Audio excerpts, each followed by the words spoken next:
Olá, meus alunos do sétimo ano, tudo bem? Hoje eu preparei esse vídeo para dar continuidade aos nossos estudos sobre a poluição do ar. Então, eu separei aqui um trecho do nosso livro de ciências e eu vou fazer essa leitura dinâmica para vocês compreenderem melhor o que está contido nele, certo? Então, aqui eu vou dar um pouco mais de detalhes a respeito desses gases poluentes. Um deles, tá? Vamos iniciar pelo monóxido de carbono. O monóxido de carbono ele é um gás que não tem cheiro, então a pessoa que inala ela não percebe que está inalando. O que ele faz no corpo? Então, esse gás ele se difunde no nosso sangue e impede o transporte do gás oxigênio pelas nossas hemácias, os glóbulos vermelhos. Então, dependendo da quantidade, pode levar à asfixia, a pessoa pode até morrer. Por isso a gente tem que tomar muito cuidado em locais fechados, como garagens, túneis em congestionamento, porque esse gás sai das descargas dos carros. E a pessoa que inala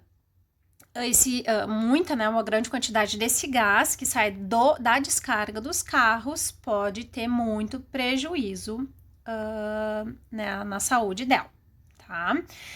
Por isso tem que tomar muito cuidado, deixar bem ventilado o ambiente. Óxidos de nitrogênio e de enxofre. Esses gases eles são lançados na atmosfera também pela queima dos combustíveis. E o que acontece? Em cidades muito populosas, né, grandes cidades, essa poluição ela se mistura, tá? Ela se liga com as gotículas de água presente nas nuvens. Então, esse gás sobe, vai para as nuvens e, quando entra em contato com as gotículas de água da nuvem, se torna ácida essa água. E quando as gotas de água caem em forma de chuva, pode causar danos ao meio ambiente, tá? Então, ela impacta ambientes florestais, causando danos a plantas, espécies de animais, né? Um exemplo são peixes e anfíbios que são sensíveis à alteração da acidez do ambiente. Aqui temos uma imagem, tá? Que mostra o impacto das chuvas ácidas em floresta, né, nas folhas das árvores, tá? Que ela desacelera o crescimento, traz danos e até a morte das árvores. Nas cidades mesmo, olhem só essa estátua de mármore, ela tá corroída pela chuva ácida. Então, é um prejuízo a esses monumentos. Olhem só essa imagem. Então, essa poluição, ela, né, presente nas cidades, ela pode atravessar, né, viajar centenas de quilômetros e atingir áreas de floresta, tá? Então, não necessariamente a poluição ela fica concentrada ali na cidade. Ela, né, caminha, né, viaja centenas de quilômetros atingindo áreas naturais. Então, esses compostos de enxofre, tá? Eles são liberados pela queima de carvão e de óleo diesel e podem afetar diretamente o ser humano, tá? Causando problemas respiratórios como asma e bronquite. Gás ozônio, O3. Esse gás, ele na troposfera, o ozônio ele é um gás poluente. Então, ele é prejudicial para a saúde, pode causar danos à vegetação e contribuir para o efeito estufa. Na estratosfera, que é uma camada mais acima, tá? Mais de 15 quilômetros de raio, tá? Mais de 15 quilômetros distante de nós.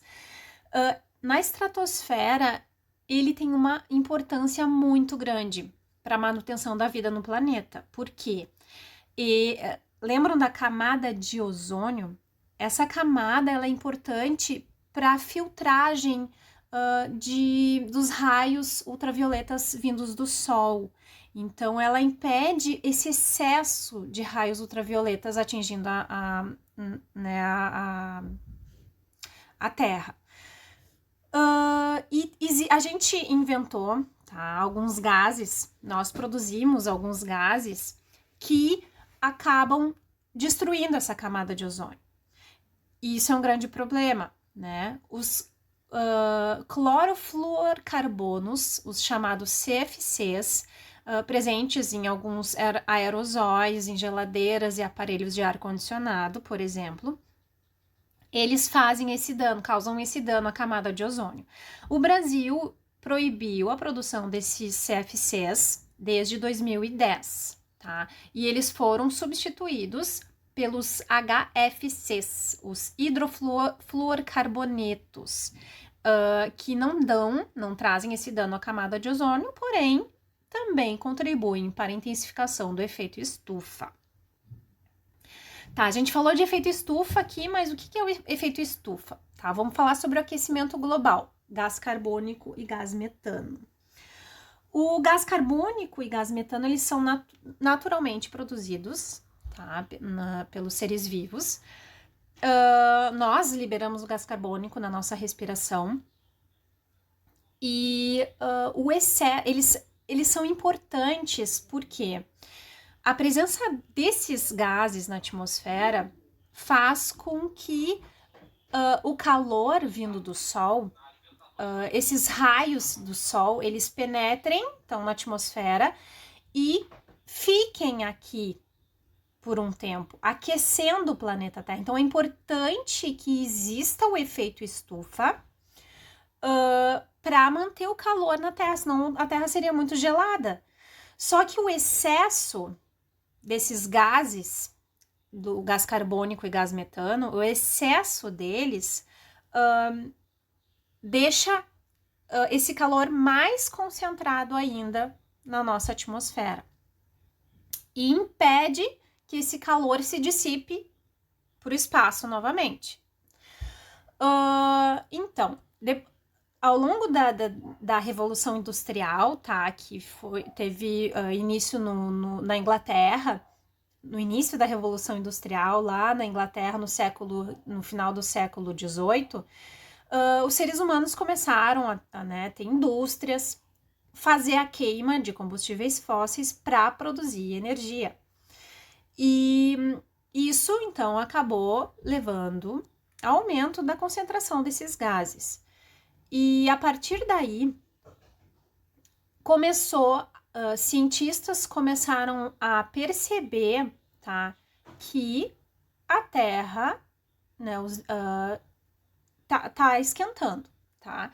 Então, existe o chamado IPCC, aqui tem a imagem do IPCC, que foi criado, é um grupo de cientistas criado pela Organização das Nações Unidas e pela Organização Meteorológica Mundial.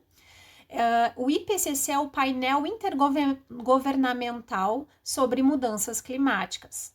Então, é um grupo de pesquisadores do mundo inteiro que realizam diversos estudos sobre o clima e apresentam esses relatórios para entender sobre as mudanças climáticas. Então, os últimos anos no planeta têm sido registrados as maiores temperaturas. Então, o aquecimento global é real e está afetando a sobrevivência de diversas espécies de plantas, de animais, tá? E tem se notado, inclusive, a extinção, tá, de algumas espécies. Por exemplo, olhem só, né, o clássico exemplo do aquecimento global, o urso polar e a perda de hábitats dele, né? Então, ele sofre um risco tremendo, tá? Então, aqui temos o gás carbônico, que eu dei o exemplo, e o gás metano. O gás metano, ele é um gás também natural, que ele é produzido pelos micro-organismos, tá? Pela digestão, é um é resultado da digestão de certos micro-organismos. Aqui, principalmente pelos micro-organismos presente no intestino de ruminantes, do gado. Então, então a população humana, né, pelo consumo da carne de gado, teve que ampliar essas áreas onde é produzido gado e, consequentemente, aumenta a quantidade de metano. Também, o metano da produção bovina, ela é a maior quantidade de metano produzida no planeta Terra. Também os lixões, tá? Os micro-organismos ali que estão decompondo o lixo, também produzem bastante esse gás. Outro grande problema enfrentado no Brasil são as queimadas. A gente vem perdendo, né, ao longo de muitos anos, né, e continuamos ainda perdendo muita área devido às queimadas na Amazônia, por exemplo. E não só na Amazônia, né, em outras regiões, em outros biomas também. Mas as queimadas é um duplo prejuízo, porque além do gás carbônico produzido pela combustão, pela queima em si, também se perde a área verde, que poderia estar absorvendo gás carbônico e transformando isso em oxigênio.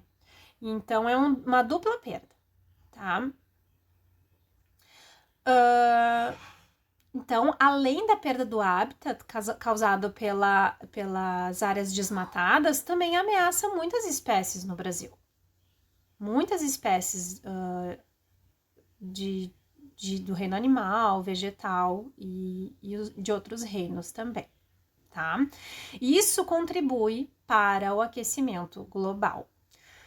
Então, o Brasil, ele tem um importante papel nesse sentido, né? Outra questão, o que a gente pode fazer? Quais são as alternativas? O Brasil, ele produz um combustível menos poluente, tá? Que é o etanol, mas para tudo precisa de um incentivo do governo, né? E ainda precisa de mais incentivos para termos o etanol como um gás ou como um combustível alternativo. Também a gente, né, é importante que o governo e a sociedade desestimulem o desmatamento e fiscalizem mais essas áreas, né? Existem pesquisas que mostram que as queimadas na Amazônia são as principais responsáveis pelo aumento da concentração de gás carbônico no Brasil. Então, o desmatamento, ele causa danos, né, principalmente na Amazônia, irreversíveis praticamente, porque dificilmente uma área perdida nesse bioma em específico, amazônico, ele consegue se regenerar, tá? Então, pelas características locais ali desse bioma, então é um sério problema. Outras questões que podem reduzir as emissões de gases de efeito estufa e poluentes no geral também estão em certas atitudes, né? Como o uso de transporte público e cobrança do governo por melhorias nesse tipo de transporte, fiscalização governamental sobre as indústrias, por exemplo, exigência de filtros nas chaminés, aplicação de filtros e catalisadores em automóveis, cobrança do governo por mais áreas verdes nas cidades e reflorestamento, redução do consumo e descarte adequado dos nossos resíduos. Tá? Então, espero que eu tenha ajudado vocês nessa leitura, tá? E qualquer coisa, entre em contato comigo. Até mais, pessoal. Tchau, tchau.